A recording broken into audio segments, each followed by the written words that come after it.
Bonjour à toutes et à tous, j'espère que vous allez bien et on se retrouve aujourd'hui pour une nouvelle vidéo. Alors aujourd'hui, on va voir une technologie que vous utilisez sûrement tous les jours sans même vous en rendre compte. Le paiement sans contact pour vous payer un café, le badge qui vous permet de pointer quand vous arrivez au travail, la carte d'accès qui permet de vous ouvrir la porte de votre chambre d'hôtel ou même pour vous ouvrir la porte de votre bureau, le badge télépéage, les antivols de magasins, enfin globalement la technologie RFID, il y en a partout. Donc évidemment sous d'autres formes, mais en tout cas vous l'utilisez tous les jours sans même le savoir. Alors, pour faire cette application, en tout cas l'exercice d'aujourd'hui, vous aurez besoin d'un petit peu plus de matériel que les toutes premières vidéos que j'ai faites. Vous aurez besoin d'une carte Arduino Uno, d'un câble USB, ça change pas. Vous aurez besoin d'un module RFID RC522. Vous le trouverez normalement dans les kits d'Arduino. Vous avez ce kit avec justement une carte et un petit badge. Vous avez effectivement besoin d'alimentation 12 volts, courant continu 5 volts. Vous pouvez reprendre la même alimentation que vous avez utilisée pour le moteur NEMA. On va utiliser une petite serrure électromagnétique. Donc moi, c'est une petite vanne, un petit vérin qui va venir se fermer quand il est piloté. Et on aura besoin d'un transistor BC547 NPN. On va vite, rapidement voir ce que c'est un transistor. Je ne vais pas rentrer plus dans les détails. Une plaque de prototypage et des fils du pont. Alors, qu'est-ce que la technologie RFID? Alors, la technologie RFID, elle n'est pas nouvelle, hein, parce qu'elle apparaît dans les années 40, parce que l'armée, en tout cas britannique, développe ce qu'on appelle l'IFF, hein, donc Identification Friendly or 4. Donc, ça permet d'identifier effectivement les avions alliés et les avions ennemis, parce que ce serait quand même con de tirer sur un avion allié alors qu'il est chez nous. Bon, voilà, donc globalement, déjà dans les années 40, on a cette notion de radiofréquence qui vont nous permettre d'identifier certaines choses. On l'utilise encore aujourd'hui, hein, notamment les radars qui identifient les avions sont pareils, c'est-à-dire que c'est une onde radar qui passe et l'avion répond automatiquement en lui renvoyant un identifiant. C'est comme ça que le contrôle aérien se fait, encore aujourd'hui. Donc dans les années 60 et 70, on a, on va dire la démocratisation du RFID, mais globalement, c'est quand même assez coûteux, c'est assez volumineux, c'est gros, enfin, c'est comme les premiers ordinateurs, hein. Je pense que vous n'aimeriez pas avoir le premier ordinateur qui est sorti dans votre bureau, sachant que votre bureau, c'est ne serait-ce que pour stocker, la tour, si vous avez la chance d'avoir un grand bureau. Dans les années 80, effectivement, on voit cette technologie arriver dans les industries, notamment pour tout ce qui est, tout ce qui est pour antivol de magasin, tout ce qui va être dans la logistique, tout ce qui va être dans l'industrie, hein. La logistique, par exemple, vous avez un carton de, je sais pas moi, de X composants qui passe, vous avez une petite RFID qui identifie le numéro de l'eau, enfin, que sais-je, enfin, toute identification qui pourrait être amenée sur cette puce RFID. Dans les années 90-2000, c'est là où on commence à voir une entreprise Walmart qui va la démocratiser partout. C'est dans ces années-là aussi qu'on commence à voir dans vos immeubles l'accès par carte euh, qui arrive. On a aussi les badges télépéage qui sont arrivés à peu près par là. On a dans les années 2000, sans contact, ça me paraît un peu juste, mais bon, voilà. Et aujourd'hui, la RFID, on en a partout. Enfin, je vous ai donné quelques exemples déjà, mais le NFC de votre téléphone qui vous permet de payer avec votre téléphone, c'est aussi une technologie sans contact. Donc aujourd'hui, tout est fait, tout, tout est en adéquation avec cette technologie RFID qui vous l'utilisez sans le savoir. Et du coup, aujourd'hui, vous allez apprendre à savoir comment ça fonctionne. Le fonctionnement est plutôt assez simple. De base, vous avez un lecteur et une étiquette. Alors l'étiquette, elle est souvent passive, c'est-à-dire qu'effectivement, elle n'a pas de pile. Alors ça existe aussi avec une pile, on verra ça après. Mais globalement, vous avez un lecteur qui va envoyer une onde électromagnétique et l'étiquette, lui, va récupérer cette force et cette énergie qui est envoyée dans l'onde pour renvoyer cette information. Globalement, pour simplifier, l'onde que renvoie le lecteur, l'étiquette va la modifier pour renvoyer les informations. Alors, on est d'accord qu'on est extrêmement limité sur le nombre d'informations qu'on doit envoyer, parce qu'effectivement, l'étiquette ne peut pas stocker bon nombre d'informations, mais suffisamment d'informations pour pouvoir connaître, je sais pas, le lieu, la source de destination, tout ce qu'il faut globalement avec un identifiant. Juste un identifiant à la création qui identifie chaque étape. Heu, Globalement, avec un système qui est hors vers le lecteur, hein. Par exemple, le lecteur est relié surtout à un système informatique qui va stocker ces informations. Donc par exemple, l'édifiant Tutu, il sait qu'il est à Marseille, il a pris l'avion pour aller à Paris. Il arrive à Paris, l'édifiant Tutu est arrivé à Paris et c'est ce qui se passe quand vous avez un suivi de colis. Alors évidemment, c'est pas avec une étiquette RFID, mais on pourrait le faire avec le même principe. Je reparle des colis, mais vous avez certains cartons ou colis de matériaux qui sont plutôt chers, qui sont effectivement équipés de ce genre d'étiquette. Donc, les lecteurs RFID renvoient une onde, l'étiquette modifie l'onde pour renvoyer les informations, et le lecteur récupère les informations dont il a besoin. Alors, on est d'accord qu'effectivement, vous l'aurez compris, c'est une technologie sans fil, c'est-à-dire qu'il n'y a pas besoin d'être connecté physiquement sur l'étiquette. Donc juste le fait de passer proche de l'étiquette fait que on va pouvoir récupérer ces informations. C'est l'un des avantages de la technologie RFID. Alors, vous avez le RFID passif, c'est ce que je vous ai expliqué. Globalement, c'est ce qui va vous permettre dans la vie de tous les jours et surtout sur des portées relativement courtes.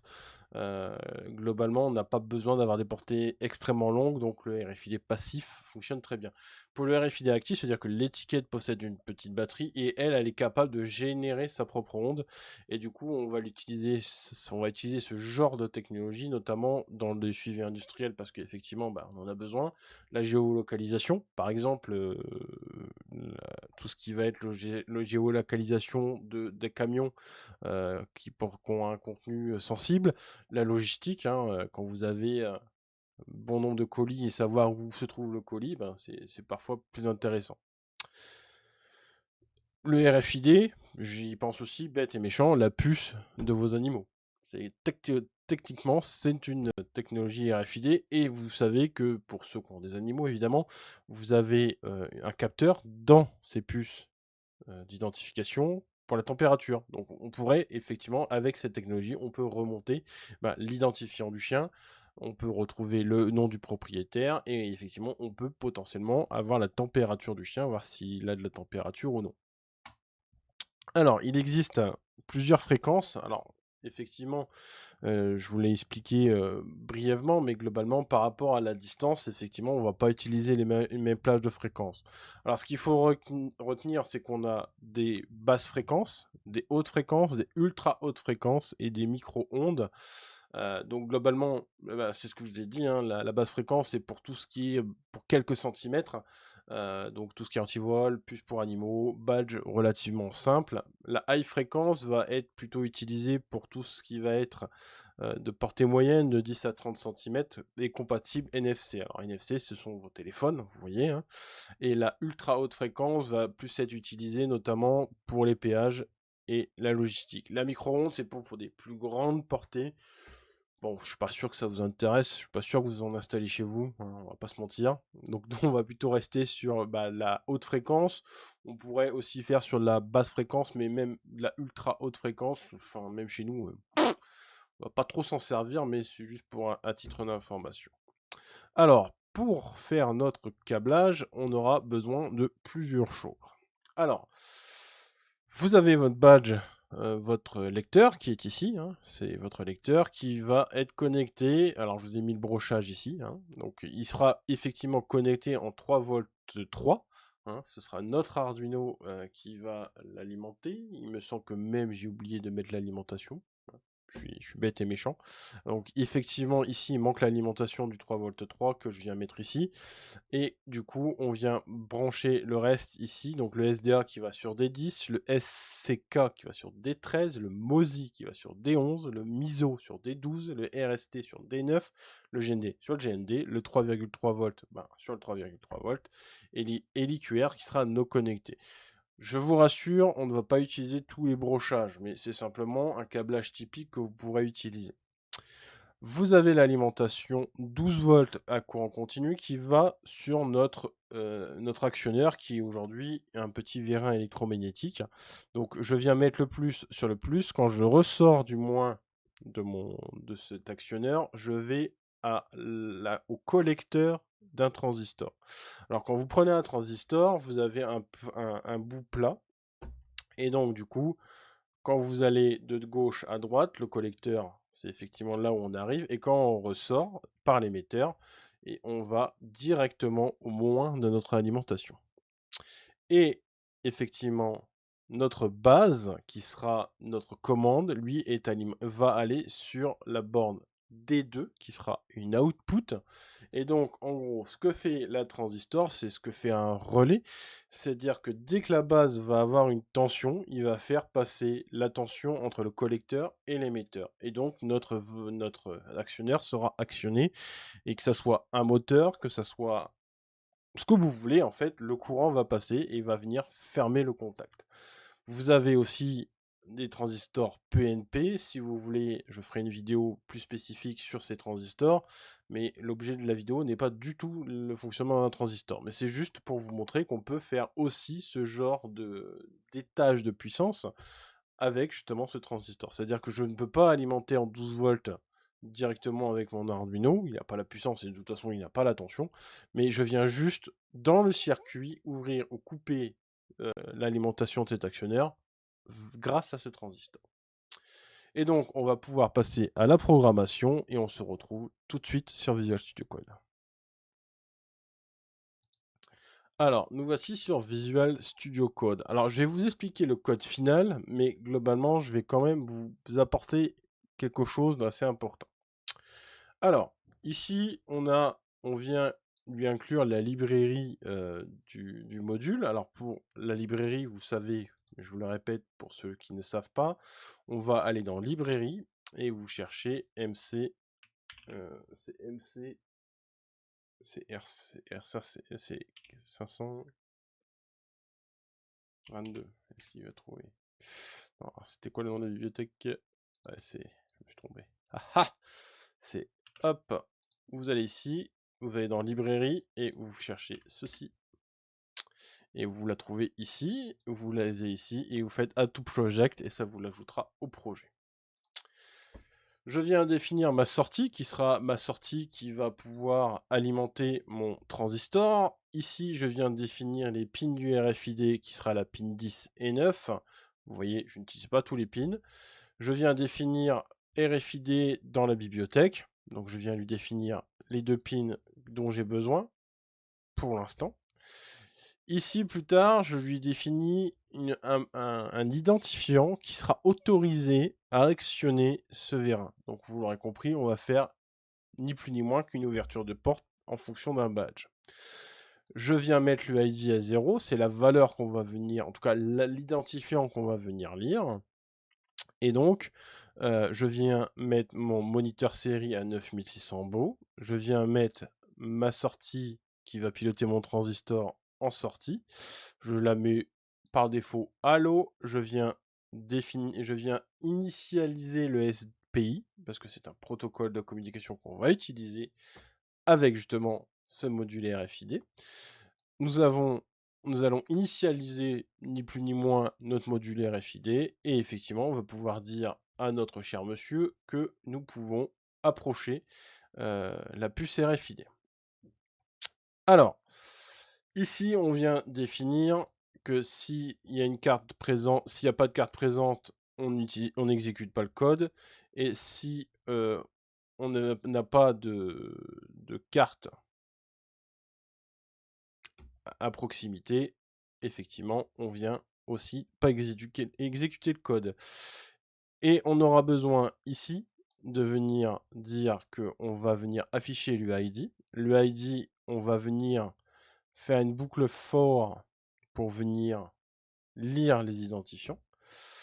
Donc on va juste, ni plus ni moins que faire la taille, on va faire de 0 jusqu'à la taille de l'UID, parce qu'on peut, via la fonction RFID, récupérer la taille de l'identifiant. Et en fait, ce qu'on vient faire, ni plus ni moins, c'est ce qu'on avait vu tout à l'heure, c'est que, tout à l'heure, dans la dernière vidéo, on va venir ajouter caractère par caractère. Alors, ma dernière vidéo, je précise, sur la liaison série, on va venir ajouter caractère par caractère. C'est pour ça qu'on fait UID, qui est un string, et on fait plus égal, et on va venir ajouter chaque caractère, et à la fin, j'affiche l'UID.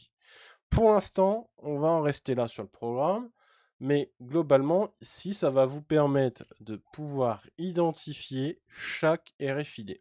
Alors, je vais vous montrer tout de suite.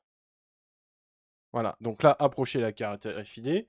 J'ai un petit badge, je la passe à côté, pouf, et regardez, ici, j'ai mon identifiant. Alors là, le bout de code percé ici, ce sera pour plus tard, mais c'est juste pour vous montrer. Donc là, effectivement, j'ai bien l'UID de la carte, et là, j'ai une autre carte qui est totalement différente. Je le passe à côté de mon lecteur, et effectivement, ici, vous avez vu, vous avez peut-être entendu que je viens ouvrir. Et donc là, j'ai bien mon identifiant. Donc maintenant que je connais mon identifiant, je peux dire que si mon identifiant est égal à celui que j'ai autorisé, je fais qu'une boucle if. Donc globalement, s'il est identifié, si c'est celui qui est identifié, je viens activer la sortie. Si effectivement il n'est pas authentifié, je viens fermer je viens pas activer ma sortie.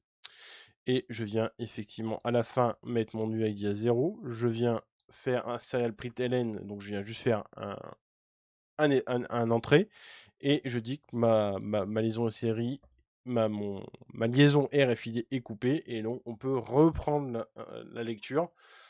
Voilà, donc en fait, on n'exécute le code que s'il y a une carte. S'il n'y a pas de carte détectée, il n'exécutera pas le code. Voilà. Voilà un petit peu le fonctionnement du code. Alors, je vais vous montrer tout de suite ce que ça fait, mais globalement, vous pouvez téléverser ça sur votre carte Arduino, et on se retrouve tout de suite pour vous montrer comment ça fonctionne.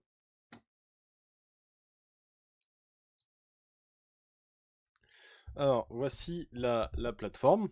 Alors, j'aurais pu rajouter effectivement une LED qui dit rouge ou vert.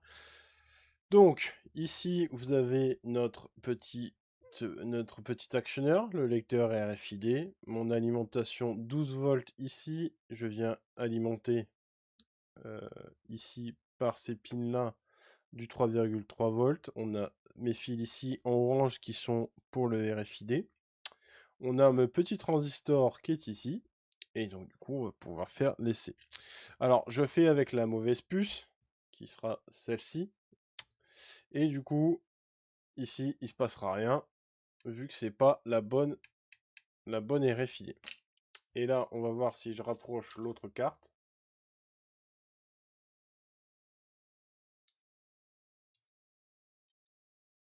Vous avez vu, je sais pas si vous avez vu. Alors, je vais essayer juste de mettre le truc ici. Hop. Pour que vous puissiez mieux voir. Et vu que ça veut pas, ce qu'on va faire, c'est que je vais faire ceci.